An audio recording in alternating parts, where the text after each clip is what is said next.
So anyhow, I guess in accordance with Pro-Am coming up here, and let's see, what day is it? Today is the 3rd, February 3rd. February 14th is the first Pro-Am that I think I don't know what I'm doing. Maybe. Anyhow, here's the LS that I hurt when I went down to Texas. Remember I did the compression test right before I threw the 1J in that guy. Anyhow, so what I'm doing, what I decided to is I got kind of curious. So I popped the piston out, and I bought this engine off of Craigslist. Got it really cheap, and basically what happened is it smacked a valve on the Patriot Performance heads that I currently had on there, and it had, valve springs, retainers, Patriot Gold, dual valve springs, and titanium retainers, and comp lifters or Ls1 lifters, and a bunch of little goodies with it. And anyhow, it was just kind of sitting on the shelf. But this is what happened right here.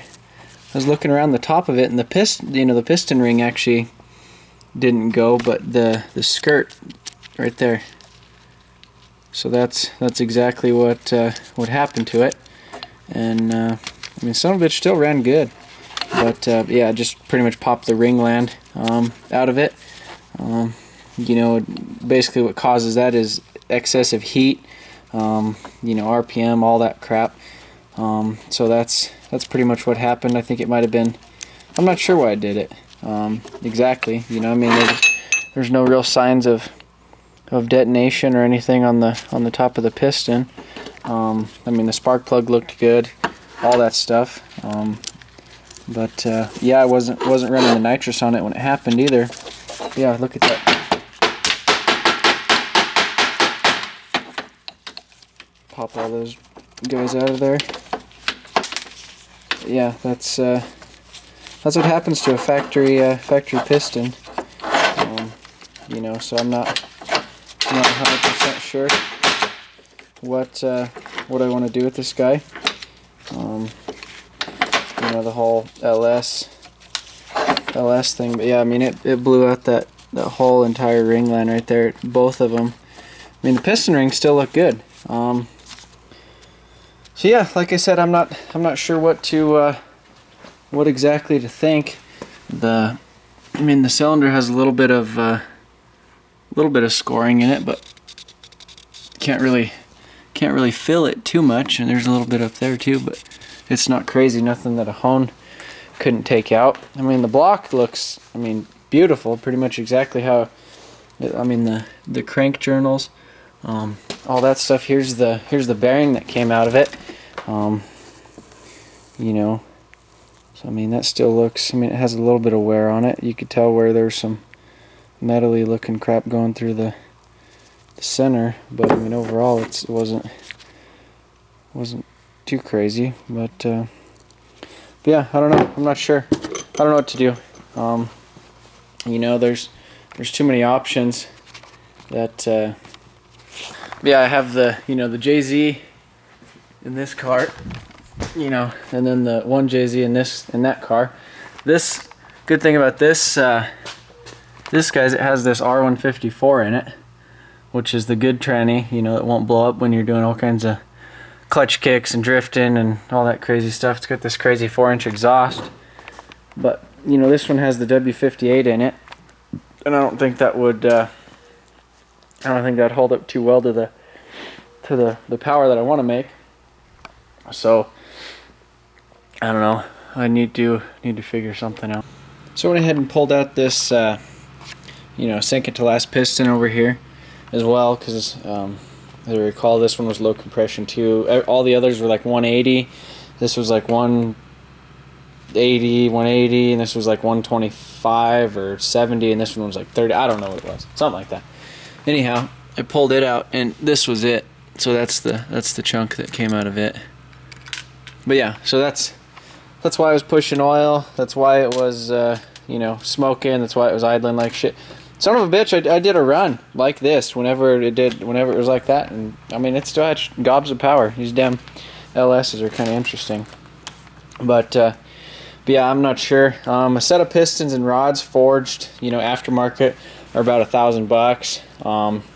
A stroker kit is, you know, I think 14 or 15 or something like that, and I could stroke this thing out to like a 383. You know, and then I could just kind of have those heads that I have double checked and make sure, or these Patriot Performance ones, have those double checked, make sure everything's good. Because as you guys recall, or maybe you know you don't remember, but the bottoms of them were kind of pitted or something kind of over in this area. So I don't know what was up with that. I don't know if it's just excessive heat, or maybe it was, you know, running lean, or was doing something stupid. But anyhow, that's pretty much it. So I don't know. I guess I got some deciding to do. Whether I was thinking about if I could get this JZ out of this car running decent, I'd throw it in there, because I'm just in love with the way the damn JZ sounds. But you know, turbos add, you know, heat and a bunch of other complicated issues. That's why I was actually gonna. This is a 4.8 right here that I just pulled off the stand. I was examining it last week. You know, I was contemplating doing a turbo 4.8, but I kind of decided probably against it, because cast iron plus, you know, big heavy exhaust manifolds and turbo setup and intercooler piping and all the extra bull crap that I'd have to make. Whereas I could just go with the Ls1, you know, aluminum block. I already have heads, I already have cam, I already have intake manifold, I already have pretty much everything for it. All I really need to do is, you know, just put it together, you know, put it together again, I guess. You know, I can make easily around 400, I think, on the motor again. I think that's what it was around, and then just run the nitrous as well. Again, I've had decent luck with that, so just kind of keep tabs on the bottle. I was probably going to get rid of that lightweight flywheel, or go with a little bit smaller cam, because it seemed like it was kind of like a 4-cylinder. You know, it kind of had that happy range that it wanted to be in, and it didn't. When it wasn't in there, it didn't want to drift, and you know, you'd kind of bog, and you know, I mean, that's why the nitrous was nice, because when it was on that, it'd bump it right back up to that RPM again. So, but yeah, that's kind of an update on this guy right here. I pulled the valve covers off, so I'm gonna go ahead and paint them with this VHT wrinkle crap. But I was kind of looking at the wiring and stuff on it. I got this AEM FIC 6, and basically you plug it in and, you know, do a bunch of crap to it. And you can tune it, but I'm not sure exactly what I want to do. There's different. This is a USDM engine harness, so it has a map sensor and a MAF sensor, whereas the JDM ECU, you know, and the JDM engine or whatever, it only uses the map sensor and an intake air temp sensor. So I need to figure all that out, and I don't have the factory map sensor, so I was going to try and get that to run it off, because it has a built-in map sensor into it, but I'd have to make like its own crazy table in order to get it to run right. And you know, I don't know if I want to do that. I might just buy a factory map sensor and just run the right wires, change the wires in the harness, and then just start it up and drive it. So, but yeah, I'm gonna go ahead and over here on this edge of the shop, I got the valve covers all masked off. Right here, this was all kind of burnt looking, and so I scuffed it pretty good. You know, cleaned all the crap off of it, and so I'm gonna go ahead and give it a quick shoot with this crap. So this is kind of where I'm at a little bit with the 2J car. Kind of have a little bit of wiring going to the ECU, you know, a little fuse box, and this is just coming off the factory harness or whatever, and then this is just giving something else some power. But yeah, that's pretty much all that crap. So right now it starts with the key, but the fuel pump is still you know, still pretty much by itself. So I need to you know, hook up the fuel pump like this in order to get it to go. So you can hear the fuel pump turn on. Come over here, get the key.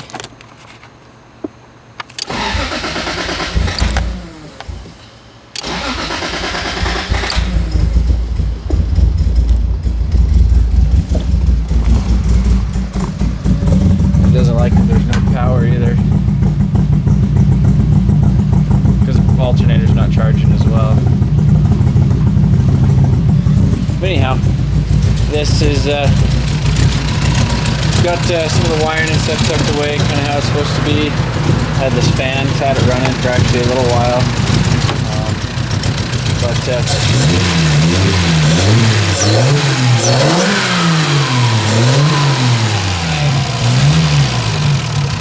I hooked up the map sensor as well.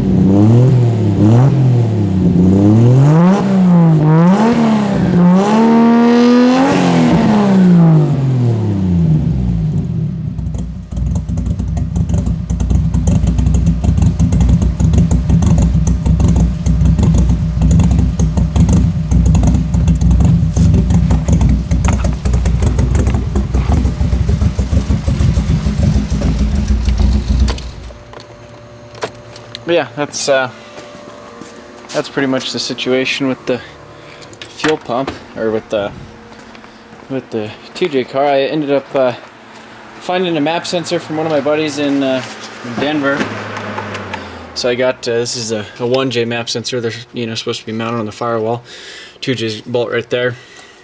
But yeah, stock 2J 440 injectors.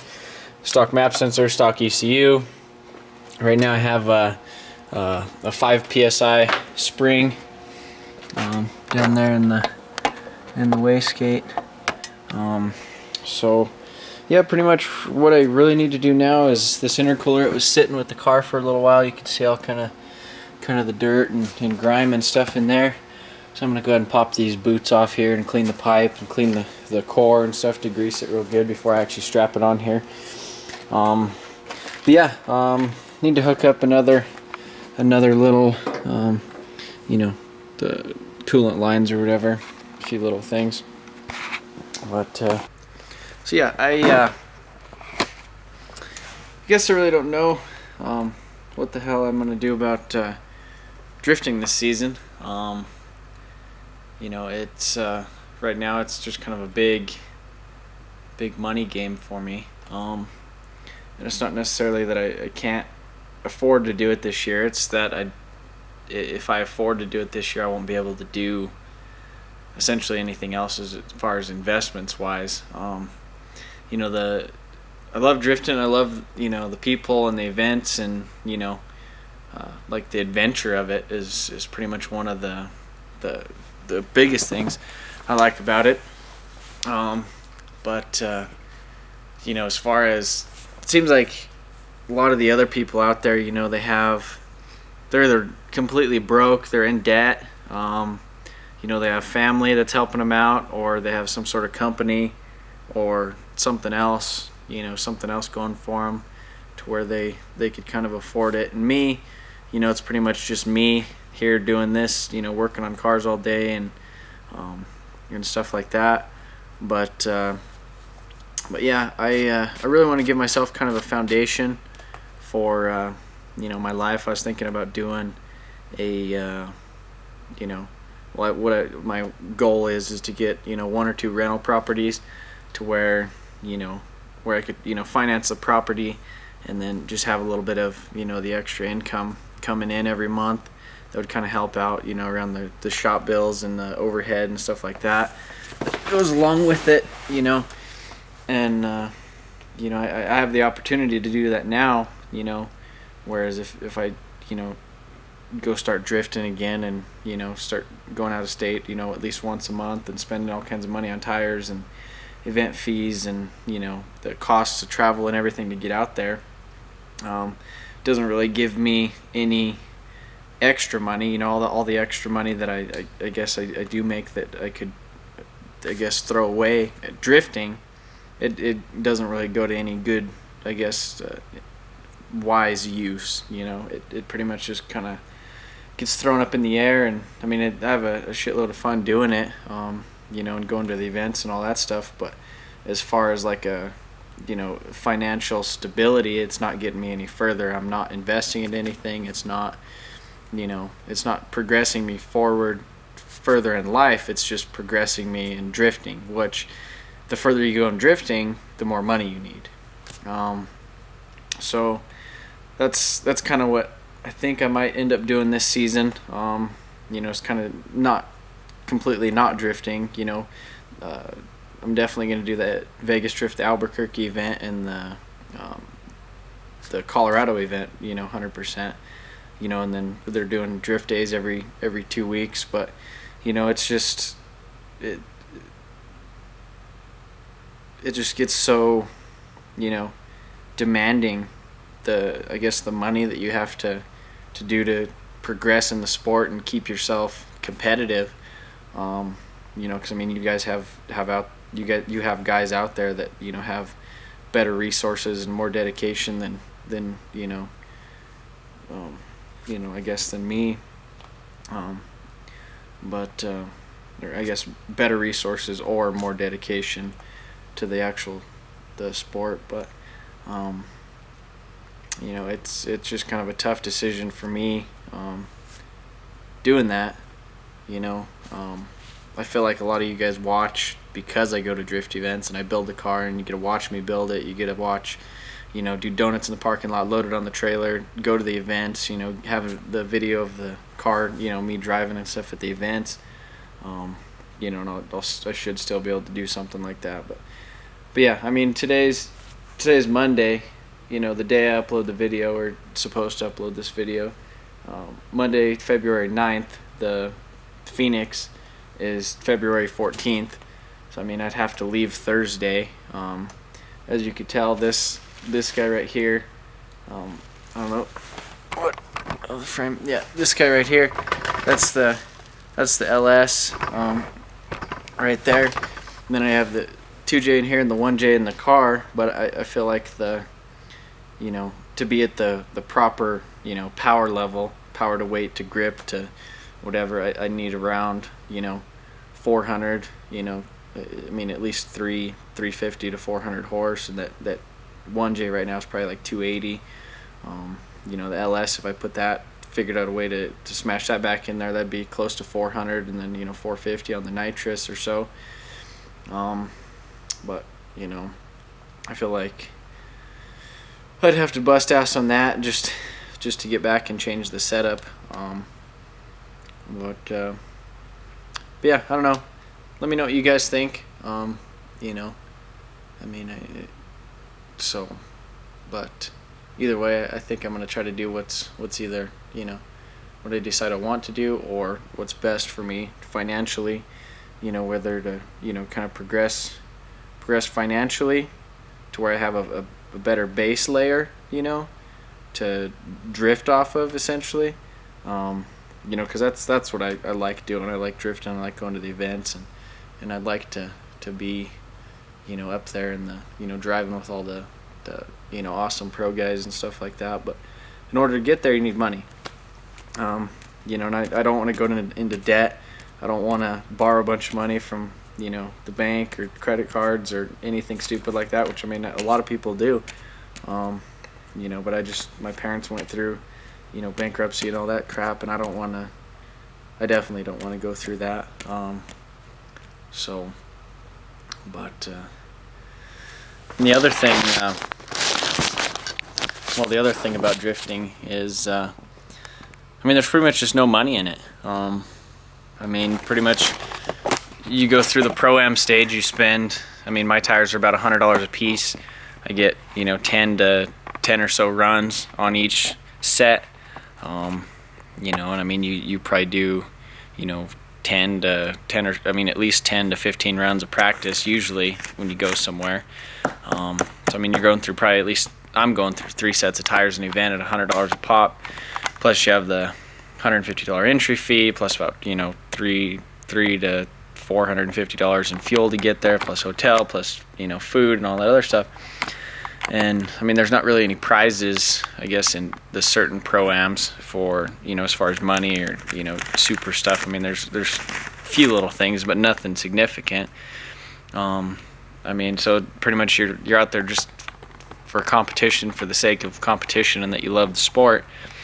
But, you know, pretty much once you get that, then you just get a ticket in order to, you know, you get your Pro 2 license in order to just go essentially spend more money. You know, and I mean, the competition in Pro 2 this next year is going to be, you know, crazy, because the way the Formula D rules and stuff did is they knocked anybody who wasn't top 32 from in the pro category down to Pro 2. So now you have all these Pro-Am guys that, you know, the reason they created Pro 2 was because of the gap between, you know, jumping between just Pro-Am, where there's guys like me out there, versus, you know, you get the pro guys that have been drifting for, you know, 10 plus years or whatever, and they're just, I mean, they're awesome. I mean, they're pros.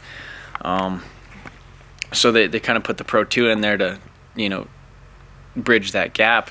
But now you have a lot of the guys that, you know, had bad seasons, or, you know, money or car issues or whatever it was, still a pro driver, you know, awesome drivers, and they get knocked down to Pro 2.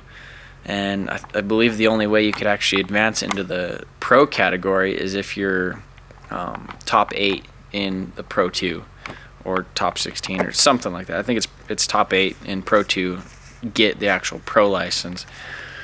So I mean, it's only getting harder. I mean, everybody's, you know, spending more money. They're building crazier cars. I mean, with, you know, I mean, it just goes on and on and on.